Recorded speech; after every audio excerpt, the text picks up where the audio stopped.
Yeah, so it's really not about like erasing anything, but it's really just about broadening the scope of history because it's just not appreciated in all its complexity.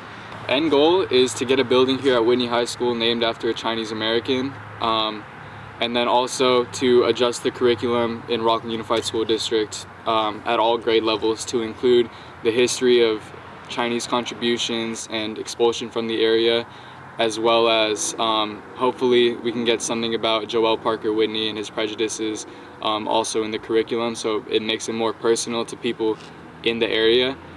I've dealt with a lot of racism in this area.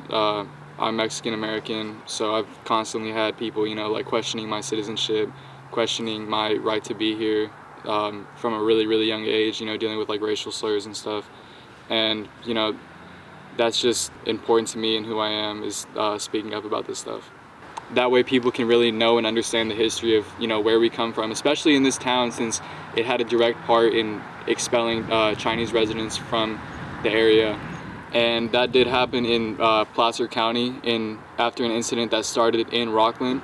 In 1876, they kicked out all the Chinese people out and they destroyed their homes. There's also a lot of legislation like the Chinese Exclusion Act, the Geary Act, which made it so you had to carry around identification.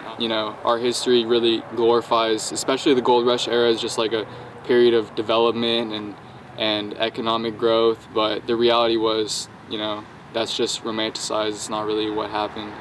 It's part of what happened, but it's not the whole story, and that's what we're trying to do, is get the whole story. I spoke to the Rocklin Unified School District Board of Trustees. I sent them each an email, and I got a response back from sitting president Rick Miller, who was telling me that he forwarded my message to the superintendent, and then that they're not going to put it on the agenda immediately, that we need to go through public comment first to get it on the agenda. Hopefully we can get it on the agenda, and then once it's on the agenda, then we can actually start talking about it. And that's when I hope to have a lot of other scholars that I've been speaking to come in and speak about the history and why it's important to remember all aspects of it, and then hopefully we can get the resolution and get the naming and get the curriculum additions.